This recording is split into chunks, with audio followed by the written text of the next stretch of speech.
Pagi itu, di desa Baduy Luar, asap membumbung dari atap rumah penduduk yang terbuat dari rumbia.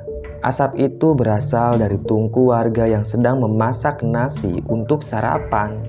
Sepagi itu, mereka bersiap untuk berangkat ke ladang. Namun lain halnya dengan Mursid. Dia berkemas memasukkan pakaiannya ke dalam buntelan kain warna hitam. Sementara itu, Karoh, anak semata wayangnya, wanita itu juga sibuk berkemas. Karoh ini terbilang wanita yang sangat cantik. Umurnya baru 20 tahunan. Kulitnya putih bersih, hidungnya mancung, tubuhnya juga indah gemulai. Dan hari ini beberapa keluarga dari desa Baduy Luar akan pergi untuk membuka ladang padi di tempat yang amat jauh. Penduduk desa Baduy Luar memang seperti itu.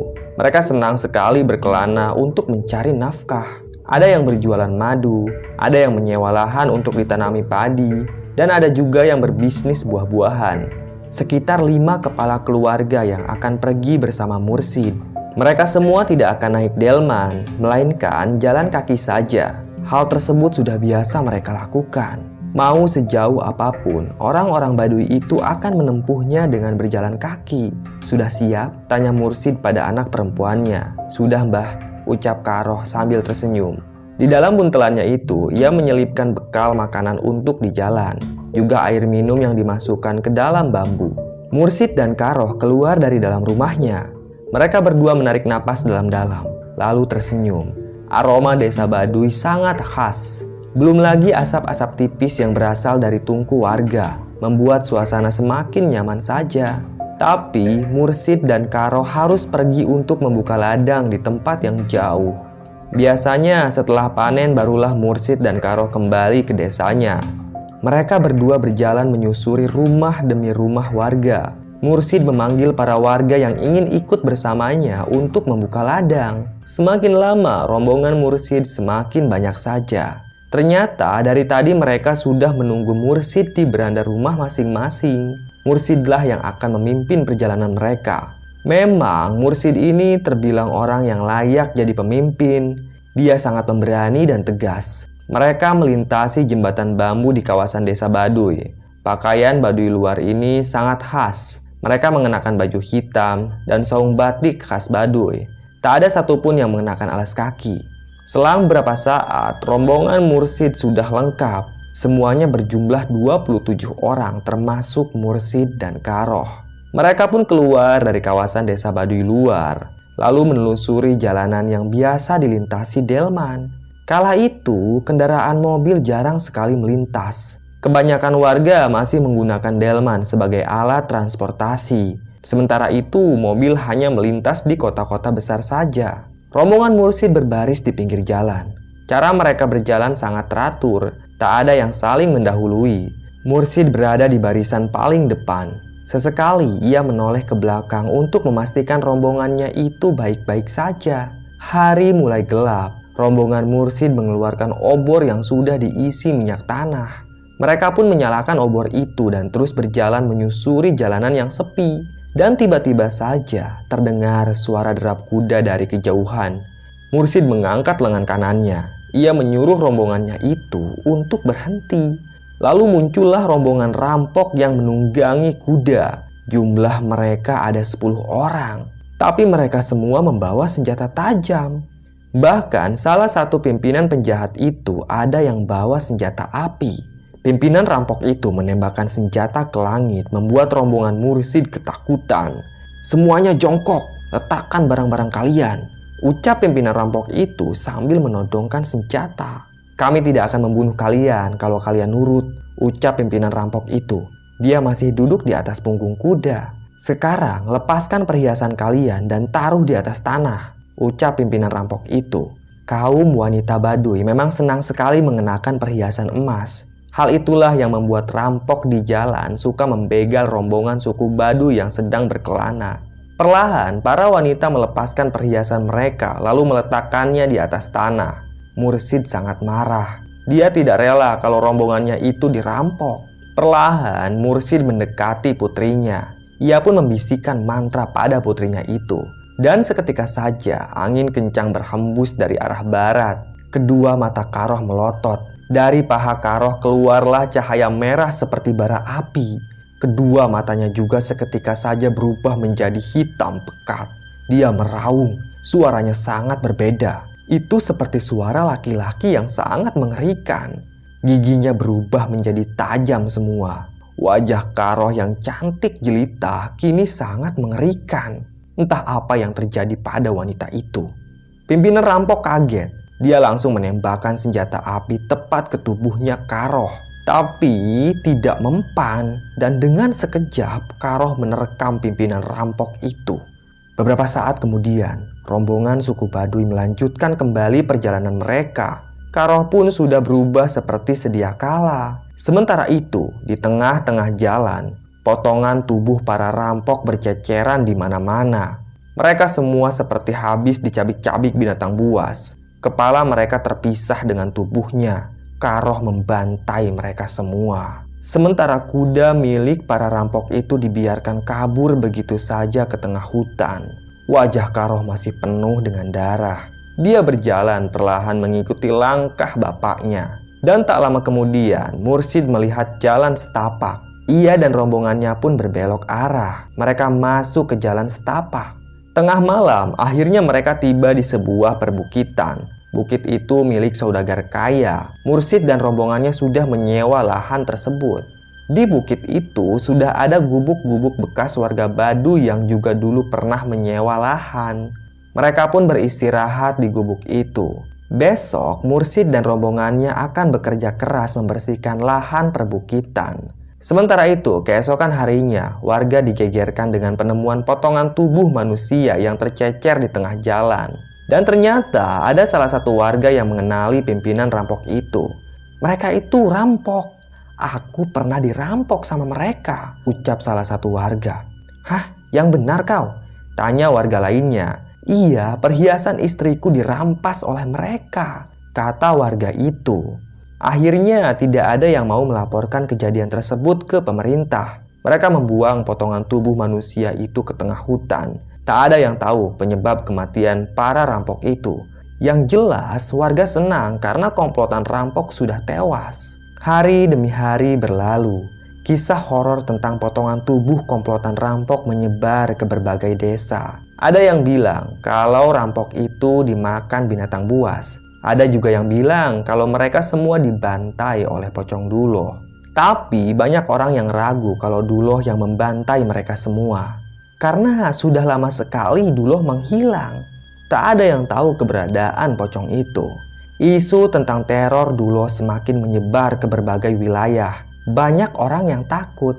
Tapi ada juga yang penasaran karena Duloh terkenal bisa memberi kekuatan gaib yang sangat dahsyat. Juga bisa memberikan kekayaan yang melimpah ruah. Kabar tentang teror pocong Duloh dan kematian para perampok akhirnya sampai ke telinga Sanusi. Dia adalah pimpinan kelompok jawara jahat yang suka memeras orang-orang lemah di pasar tradisional. Dari dulu, Sanusi sangat ingin menguasai Duloh agar menjadi kaya dan punya kekuatan gaib. Dengan begitu, pasti akan lebih banyak orang yang segan pada Sanusi. Dia dan komplotannya sangat penasaran soal kabar pembantaian para perampok. Lalu, Sanusi dan kelima anak buahnya langsung mendatangi lokasi pembantaian itu. Di sanalah Sanusi secara tidak sengaja menemukan sebuah selendang milik warga Baduy. Selendang itu sangat khas dan mudah sekali dikenali. Sanusi pun membawa selendang itu ke dukun. Sebaiknya kau hentikan saja pencarianmu, ucap dukun tersebut. Kenapa, Bah? Tanya Sanusi. Aku merasakan energi gaib yang sangat dahsyat. Kau dan antek-antekmu tak akan mampu melawannya, kata dukun itu. Kalau begitu, bantu sama Abah, kata Sanusi. Aku tak bisa, ini terlalu berbahaya, ucap dukun itu. Kalau gitu, kasih tahu saya apa yang terjadi dengan para perampok itu, kata Sanusi. Dukun sakti yang punya penglihatan gaib itu menceritakan dengan detail apa yang terjadi pada para perampok tersebut. Lalu, di mana para komplotan orang Baduy itu, Bah? Tanya Sanusi. Si dukun sakti memejamkan matanya. Penglihatan gaibnya itu sangat tajam. Ia pun melihat peristiwa demi peristiwa yang terjadi malam itu. Tak lama kemudian, si dukun memberitahu keberadaan rombongan Mursid. Jangan gegabah, nasibmu bisa sama seperti para perampok itu, ucap si dukun. Sanusi pun mengangguk. Dia punya cara lain untuk menghadapi komplotan Mursid. Sanusi memang licik. Tengah malam, dia mengirim 5 anak buahnya ke bukit. Kelima anak buahnya Sanusi membawa golok yang amat tajam. Mereka akan menyergap orang yang bernama Mursid. Informasi itu Sanusi dapatkan dari si dukun sakti. Kemudian, salah satu anak buahnya Sanusi mengintip gubuknya Mursid dari celah bilik. Dan dari sanalah ia melihat Mursid sedang membakar singkong. Sementara Karoh, putrinya Mursid, sedang menjahit pakaian. Dan tiba-tiba saja Karoh menoleh pada orang yang sedang mengintip gubuknya itu. Karoh menyadari ada bayangan manusia di bilik tersebut. "Abah, ada orang di luar," ucap Karoh. Segera Mursid mengambil goloknya dan langsung mendatangi pesuruh Sanusi. "Mau apa kalian kesini, ha?" tanya Mursid dengan nada mengancam. "Apa kau yang membantai para perampok itu?" Anak buahnya Sanusi malah balik tanya. Mursid diam saja. Ia tidak menjawab apapun. Wajah Mursid tampak waspada. Dia akan membaca mantra itu kalau kelima lelaki di depannya berani menyakiti komplotan Mursid. "Pulanglah, aku tidak mau ada keributan di sini," ucap Mursid. Namun tampaknya para lelaki itu tidak mau pulang. Mereka malah mengeluarkan golok dari serangkanya. Ia membaca mantra yang amat sakral. Entah mantra macam apa yang dibaca Mursid. Dan tiba-tiba saja terdengar suara jeritan dari dalam gubuk. Itu suara Karoh. Perlahan Karoh keluar dari dalam gubuknya. Kedua bola matanya hitam pekat. Giginya tajam semua. Kelima anak buahnya Sanusi ketakutan. "Lari!" teriak salah satu dari mereka. Para anak buahnya Sanusi pun lari terbirit-birit. Tapi Karoh mengejar mereka. Wanita itu seperti binatang buas yang sedang kelaparan. Ada cahaya merah yang menyala di salah satu pahanya. Entah cahaya apa itu. Karoh pun dengan buas membantai mereka semua. Tak ada yang selamat dari terkaman Karoh. Tubuh mereka dicabik-cabik. Wajah Karoh penuh darah. Ia meraung mengeluarkan suara aneh yang sangat mengerikan. Keesokan harinya, Sanusi heran kenapa kelima anak buahnya itu tak kunjung pulang. Ia tidak tahu apa yang sebenarnya terjadi. Karena penasaran, akhirnya Sanusi membawa semua anak buahnya untuk menyerang suku Baduy yang bermukim di bukit tersebut. Saat malam tiba, Sanusi dan rombongannya sudah ada di bukit itu. Dan dengan brutal, Sanusi mengobrak-abrik gubuk milik suku Baduy. Mursid marah besar.